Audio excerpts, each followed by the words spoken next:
Hello everybody, welcome to Everest Coaching Institute. Today we will discuss class 11th economics. Topic is theory of supply. Beta, this is my fourth video of this topic. In the previous videos we discussed about what is supply, what is quantity supplied, then what is supply schedule, supply curve, supply function, then law of supply और theory of supply in detail हमने discuss किया. पूरा law of supply में assumptions, explanation and your exceptions. Then we discussed about this your movement along the supply curve and shift in supply curve. ये हमने पुरानी 3 videos में हमने discuss किया हुआ है इस चैप्टर की. आज हमने आगे करना है, इसको आगे कंटिन्यू करना है अपने चैप्टर की सीरीज को. सो इन दिस वीडियो, ये बहुत छोटी वीडियो होगी, इसमें हमने सिर्फ 2 ही चीज़ें डिस्कस करनी है. What are the causes of increase in supply and what are the causes of decrease in supply. Some time आपको क्वेश्चन आ जाता है. तो सबसे पहले हम डिस्कस करेंगे what are the various causes for the increase in supply, कि हमारी सप्लाई क्यों बढ़ती है, क्या रीजंस है कि हमारी सप्लाई बढ़ रही है. इसमें हम क्वांटिटी सप्लाइड की बात नहीं कर रहे हैं, हम सिर्फ सप्लाई की बात कर रहे हैं. इट मीन्स ये जो आज की वीडियो है ये हम प्राइस ऑफ द कॉमोडिटी की बात नहीं कर रहे हैं, और जो फैक्टर्स के ऊपर सप्लाई डिपेंड करती है उन सब में जो के कारण हमारी इंक्रीज क्यों हो रही है सप्लाई की, या हमारी डिक्रीज क्यों हो रही है सप्लाई की, हमने ये डिस्कस करना है. So first of all we will discuss what are the various causes for the increase in the supply of the commodity. So इसमें फर्स्ट है decrease in the price of competing goods. अगर आपका competing goods हैं उनके price में कम हो गया, उनका प्राइस कम हो रहा है, तो ऑब्वियसली अगर उनका प्राइस कम हो रहा है तो उनकी सप्लाई भी कम हो रही होगी, क्योंकि कम रेट पे तो कम ही बेचना चाहेगा ना सप्लायर. सो जब आपका जो कंपटीशन में प्रोडक्ट है अगर उसकी सप्लाई आपकी कम, प्राइस उसकी कम हो जाती है, तो आप अपनी की सप्लाई इंक्रीज करते हो. For example in the case of T and coffee, अगर कॉफ़ी का रेट कम होता है मार्केट में, आपको दिख रहा है कॉफ़ी सस्ती हो रही है, तो आप टी की सप्लाई बढ़ा दोगे. क्यों? रीज़न इज दिस, क्योंकि जो आपका कॉफ़ी का प्रोड्यूसर है, जो उसका सेलर है, वो कम रेट पे ज़्यादा क्वांटिटी बेचना नहीं चाहेगा. इसलिए it is a golden opportunity for you to sell the product, to increase the supply at the existing rate. आप increase कर दो supply में ताकि आप ज़्यादा profit कमा सको. ठीक है. Next is improvement in the technology. अगर आपकी टेक्नोलॉजी में इम्प्रूवमेंट हो जाती है तब भी आपकी इंक्रीज हो जाती है सप्लाई में. हाउ? देखो, जब आपकी टेक्नोलॉजी एडवांस हो जाएगी, इम्प्रूव हो जाएगी, इट इज बट नेचुरल. जब आपकी इम्प्रूवमेंट होगी टेक्नोलॉजी में तो आपकी कॉस्ट ऑफ प्रोडक्शन कम हो जाएगी. कॉस्ट ऑफ प्रोडक्शन कम होने में इट मीन्स आप एग्जिस्टिंग रेट पे आप ज्यादा चीजें बना सकोगे, ज्यादा चीजें आप कम रेट पे बना पाओगे, तो ऑब्वियसली आप अपनी सप्लाई को बढ़ा दोगे मार्केट में. ठीक है. Next is change in the goal of the firm from profit maximisation to sales maximisation.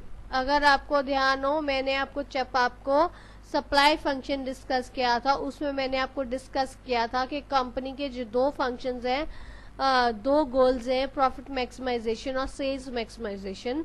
अगर उसमें उनका बहुत इम्पैक्ट पड़ता है हमारा सप्लाई में. अगर मान लो पहले कंपनी का या फर्म का पहले मेन मोटिव था प्रॉफिट को इंक्रीज करना, और अब उसका शिफ्ट हो गया सेल्स को बढ़ाना. अगर उसने सेल्स को बढ़ाना है तो ऑब्वियसली वो अपनी सप्लाई इंक्रीज करेगा ही करेगा. क्योंकि उसका प्रॉफिट मार्जिन का, प्रॉफिट मैक्सिमाइजेशन का कोई रोल ही नहीं है। Next comes reduction in the price of factors of production causing fall in the cost of production. अगर आपके जो आपकी फैक्टर इनपुट्स हैं, मेन वो ये थे land, labour, capital and entrepreneur, main यही है। अगर आपकी इन चीज़ों की फैक्टर्स ऑफ प्रोडक्शन में अगर आपकी कम हो जाता है रेट, कम रेट पे आपको चीज़ें मिल रही हैं, तो ऑब्वियसली आपकी कॉस्ट ऑफ प्रोडक्शन कम हो जाएगी। जब आपकी कॉस्ट ऑफ प्रोडक्शन कम होगी तो आप एग्जिस्टिंग रेट पे ज़्यादा सप्लाई करने को रेडी होगे, right. Next comes increase in the number of firms in the market. अगर मान लो उसी प्रोडक्ट को सप्लाई करने के लिए मार्केट में फर्म्स इंक्रीज हो गई हैं, मान लो हम बात कर रहे हैं सोप्स की, सोप की कितनी कंपनीज हैं, अगर आपका वो मार्केट में इंक्रीज हो रहा है, नंबर ऑफ फर्म्स बढ़ जाता है, तो उस केस में आपको सोप जो है कम रेट पे भी कितने अवेलेबल होंगे, मार्केट में सप्लाई अपने आप बढ़ जाएगी, ठीक है। एक है expected fall in the price of product in near future. आपको पता है आपकी चीज़ का आगे महीने तक, 2 महीने तक रेट कम हो जाना है, अगर आपको पता है उसका रेट डाउन जाएगा तो आप कोशिश करोगे अभी के अभी उसकी सेल सप्लाई बढ़ा दो, मार्केट में बढ़ा दो, ताकि अभी आप ज़्यादा उसको सेल करके प्रॉफिट कमा सको। So these are the main reasons for the increase in the supply. I think this is clear to you. मैंने बहुत इजी वे में, बहुत सिंपल लैंग्वेज में आपको इसको समझाया है। ये हम पुरानी वीडियोस में भी ये चीजें हम डिस्कस कर चुके हैं, पर आज इसको अलग टॉपिक का नाम दिया गया, ठीक है। Now comes what are the ways for in decrease in the supply. अब अभी हमने डिस्कस किए हैं causes for the increase in the supply of the commodity.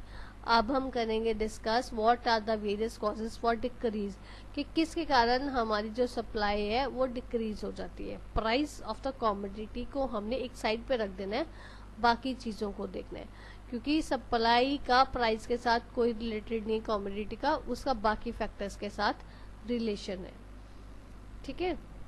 तो अब इसमें देखो इसका क्या रीजन है, आप क्यों सप्लाई डिक्रीज कर दोगे। If there is increase in the price of competing goods, आपका जो कंपटीटर है, जैसे कोई भी कंपटीटर है, टी एंड कॉफी, जैसे मैंने आपको एग्जांपल दिया था, आपका अगर आपको पता है कि आपके कंपटीटर ने, कॉफी वाले ने आपका प्राइस सब्स्टिट्यूट कर सकते हो ना एक दूसरे को आप, या मार्केट में जो कॉम्पिटिटर है आपका, ब्रांड्स में सोप की बात कर लो, जो आपका कॉम्पिटिटर अगर उसने प्राइस बढ़ा दिया, उसने अगर अपने गुड का प्राइस बढ़ाया है, तो ऑब्वियसली उसने अपनी सप्लाई भी बढ़ाई होगी ताकि वो मार्केट कैप्चर कर सके।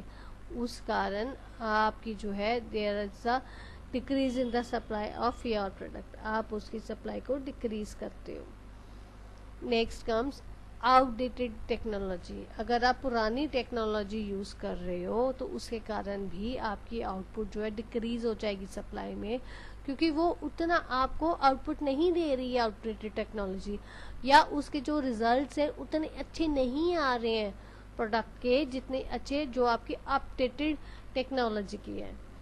जो नई टेक्नोलॉजी आप यूज़ करते हो उसमें आपका ज़्यादा अच्छा रिजल्ट आता है आउटडेटेड टेक्नोलॉजी के बराबर में।